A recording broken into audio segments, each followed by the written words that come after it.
अस्सलाम वालेकुम फ्रेंड। आज हम आपको बताएंगे कि इंसान के दाएं हाथ में अल्लाह और पंजतन पाक का राज कहाँ ज़ाहिर होता है, और साथ में ये भी बताएंगे कि आपकी हिफाजत के लिए कौन सा नक्श बेहतर होगा। और ये इल्म और मार्फत का दर्स हम अपने सर से पूछेंगे। अस्सलाम वालेकुम सर। वालेकुम सलाम। सर, सवाल ये है कि इंसान के दाएं हाथ का राज क्या है, और आप हमें और हमारे चैनल देखने वाले को बताएं ताकि हमारे इल्म में इजाफ़ा हो सके। बिस्मिल्लाहिर्रहमानिर्रहीम। आज हम आपको और आपके चैनल देखने वालों को इंसान के हाथ में पंजतन पाक के कौन से राज ज़ाहिर होते हैं और इसकी अज़मतें और बरकतें क्या हैं, ये हम आपको बताएंगे। तो चलते हैं जी। ये है इंसान का हाथ, मुकम्मल दायां हाथ। और इसके राज क्या है? सबसे पहले ये है कि जो इंसान की उंगलियां हैं ना, उंगलियां, इसके जो जोड़ बनते हैं, ये चार उंगलियों के 1 2 3 1 2 3 1 2 3, यानी कि चार उंगली 3, और जो आखिरी अंगूठा है इंसान का, इसके बनते हैं 2 जोड़। और ये टोटल इनकी गिनती की जाए तो कितने बनते हैं? 1 2 3 4 5 6 7 8 9 10 11 12 13 14 जी, 14। अब इल्म-ओ-दाद की दुनिया में, इल्म ज़फ़र में और हरूफ अबजद में, इनके जो हरूफ हैं, इल्म-ओ-दाद जिसे हम कहते हैं, वो ये हैं। इसकी तस्वीर ले लें। ये मसलन अलफ़ का 1 हो गया, बे के 2 हो गए, जीम के 3, दाल के 4, 5 हे के 5 और वाव के 6।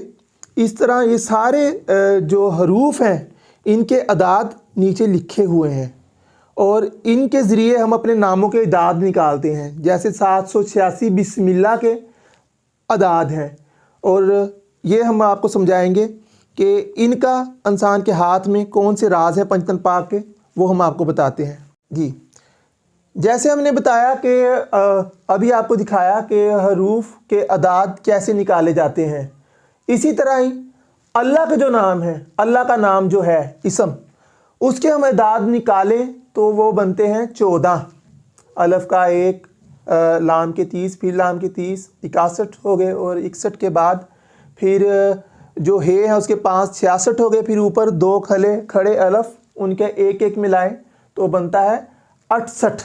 और 68 को आपस में जमा करें तो फिर ये बनते हैं मसलन 8 और 6 14, यानी कि ये बन गए 14। ये उंगलियों के राज, अल्लाह की पहचान ज़ाहिर होती है इससे। और 14 को आपस में जमा कर लें, जिस तरह इंसान की 5 उंगलियां, 1 2 3 4 5, 1 और 4 हो गए 5। ये होगी पंजतन पाक की निस्बत इन इंसान के दाएं हाथ की उंगलियों के साथ। और अब किस उंगली का किस हस्ती से ताल्लुक़ है, और कौन सी उंगली नबी पाक से निस्बत रखती है, इमाम अली, इमाम हसन, बीबी फ़ातिमा, इमाम हुसैन से, वो हम आपको बताते हैं। सबसे पहले आते हैं हम अंगूठे की तरफ। इसकी निस्बत किस हस्ती से मिलती है? जैसे कि नाम है नबी पाक सल्लल्लाहु अलैहि वसल्लम का मोहम्मद। आपको मैंने इसलिए पहले दिखाया वो ताकि आप घर में अदाद निकाल कर खुद भी देख सकते हैं। मोहम्मद के अदाद बनते हैं 92। मोहम्मद के जो हरूफ हैं, इनके अदाद निकालें तो हम बनते हैं 92। और मोहम्मद नाम का मतलब है जिसकी बहुत ज़्यादा तारीफ़ की जाए, और या दूसरा ये है जिसकी बहुत ज़्यादा तारीफ़ की गई हो। ये नाम आपके चचा अबू तालिब ने रखा था, और ये नाम जन्नत से उतरा है। इससे पहले ये नाम किसी का नहीं था। और आप ये देखेंगे इसकी अहमियत बहुत है अंगूठे की। कोई वज़नी चीज़ उठानी हो तो हम 4 उंगलियों से नहीं उठा सकते, इसलिए अंगूठे का होना बराबर की 4 उंगलियों के बराबर इसकी भी ताकत लगेगी, और वो हम वज़नी चीज़ उठाएंगे। फिर नबी पाक की हदीस है, हुसैन व मिन्नी व नाम नल हुसैन, हुसैन मुझसे है और मैं हुसैन से हूँ। अब ये हो गया, इस उंगली से भी मिलता है अंगूठा, इससे भी मिलता है, इससे भी मिलता है, इससे मिलता है।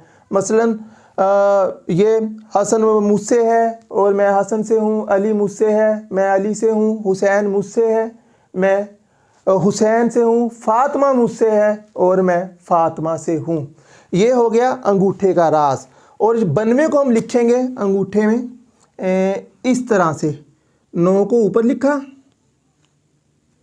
और 2 को नीचे। ये हो गए अंगूठे के राज जी। अब हम आते हैं दरमियान वाली उंगली जो सबसे बुलंद होती है। इसकी निस्बत किस हस्ती से है? इसकी निस्बत है इमाम अली से। जैसा कि ये आपको मैं किताब में दिखाऊंगा। अल्लाह के सिफाती नाम है। ये 36वें नंबर पर आप देख रहे हैं किताब में लिखा हुआ है अली। और अली का मतलब जो बनता है, इसके हरूफ हैं 110 और मतलब इसका ये है बहुत बुलंद व बरतर, यानी कि वो बुलंदी जिसकी कोई हद ना हो।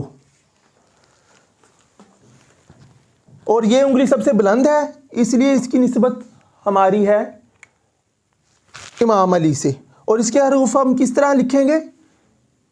1 1 0। ये बन गए टोटल 110। इसकी निस्बत है इमाम अली से। तो अब हम चलते हैं ये दाएं वाली उंगली और बाएं वाली उंगली, इनकी निस्बत किन से मिलती है? इमाम अली जब भी कहीं जाते थे तो इमाम हसन और हुसैन को साथ ले जाते थे। और ये मशहूर था, आपकी दाएं जानब इमाम हसन खड़े होते थे और बाएं जानब इमाम हुसैन। और इस उंगली जो आपकी दाएं जानब है, इसकी निस्बत है इमाम हसन के साथ। इसे हम अमीर उंगली भी कहते हैं। वो इसलिए कि हम कोई भी कीमती रिंग डालें, अंगूठी डालें, तो इस हाथ को सबसे पहले तरजीह देते हैं कि इस हाथ में पहनी जाए। तो इस वजह से हसन अमीर की इस अमीर उंगली से निस्बत है। और हसन नाम का मतलब ये है कि वो हुसन जिसकी कोई हद ना हो। जहाँ पर हुसन ख़त्म हो जाए वहाँ से हसन शुरू होता है। जैसा कि मुसलमान होने के 10 दर्जात हैं और 11वां दर्जा मोमन का शुरू होता है। इसी तरह जब हुसन की हद ख़त्म होती है और वहाँ पर हसन का नाम शुरू होता है। और जब आप एक वाक़या मुझे बताना चाह रहा हूँ इमाम हसन का, कि नबी पाक सल्लल्लाहु अलैहि वसल्लम, इमाम हसन का उस वक्त बचपन था, आप किनान से गुज़रे जहाँ पर हज़रत यूसुफ का बचपन गुज़रा था। ये वो शहर है किनान। और किनान के लोगों का हजूम इकट्ठा हो गया। लोगों ने छतों पर चढ़कर ज़ियारत के लिए इमाम हसन की ज़ियारत की और नबी पाक की ज़ियारत के लिए जमा हो गए लोग। तो किनान के लोगों ने कहा कि या रसूलल्लाह, नबी पाक सल्लल्लाहु अलैहि वसल्लम से कि आपका शहज़ादा इतना खूबसूरत है, अगर ये यूसुफ के ज़माने में होता तो हम कहते कि ए याकूब अलैहिस्सलाम, आपका बेटा यूसुफ दुनिया में वाहद हसीन नहीं, मोहम्मद मुस्तफ़ा सल्लल्लाहु अलैहि वसल्लम के बेटे हसन के सामने इसका हुस्न कुछ भी नहीं। इस उंगली की निस्बत मिलती है इमाम हसन से। और हसन नाम के हरूफ आप निकालेंगे, हरूफ के अदाद निकालेंगे, वो बनते हैं 118। ये एक यहाँ पर आ गया, ये और ये आ गया 18, 118। तो जी अब हम चलते हैं बाएं उंगली की जानब, जो बड़ी उंगली के बाएं जानब है। इसे हम कहते हैं, इसी जो कि आपको पता है हमारे दीन में बहुत अहमियत है, इसे हम शहादत की उंगली भी कहते हैं। और इसकी निस्बत मिलती है इमाम हुसैन से, कि ये वही उंगली है कि जब हज़रत मोहम्मद मुस्तफ़ा सल्लल्लाहु अलैहि वसल्लम ने इस उंगली की बना पर चाँद के 2 टुकड़े कर दिए थे और बताया कि हुसैन मुझसे है, मैं हुसैन से हूँ, मैं और हुसैन चाहें तो ज़मीन पर बैठे चाँद के 2 टुकड़े कर दें। इसकी अहमियत बहुत है। और हुसैन नाम का मतलब भी वही है, वो हुसन जिसकी कोई हद ना हो। मसलन जो हसन नाम के मतलब है वही हुसैन का है। और हुसैन के अदाद हैं, नाम के हरूफ के अदाद हैं 128। यहाँ पर आ गया 1 2 8। जी, अब हम चलते हैं ये आखिरी उंगली के बारे में बताते हैं, जिसे हम छोटी उंगली कहते हैं। जैसे इस तरफ से अंगूठे से हाथ मुकम्मल होता है, इसी तरह ही छोटी उंगली की बहुत अहमियत है, इससे हमारा हाथ मुकम्मल होता है। और इसकी निस्बत है बीबी फातिमा ज़हरा सलामुल्लाह अलैहा से। और फातिमा नाम के मतलब हैं, एक तो ये मतलब है कि अजाब से बचाने वाली, दूसरा फातिमा का मतलब है जहन्नम की आग से बचाने वाली। ये नाम भी जन्नत से आया था। तकरीबन पंचतर पाक के जितने भी नाम हैं ये सारे जन्नत से उतरे थे। और फातिमा नाम के हरूफ बनते हैं 135। हरूफ के अदाद निकालें तो ये 1 3 5, ये बन गए 135। ये है 5 उंगलियों में पंचतन पाक के राज। और हमारे इस्लाम की 5 नमाज़ों के राज भी पंचतन पाक की ज़ात से मिलते हैं। जैसा कि फजर की नमाज की निस्बत मिलती है इमाम हुसैन से, क्योंकि इमाम हुसैन की विलादत फजर के वक्त हुई थी।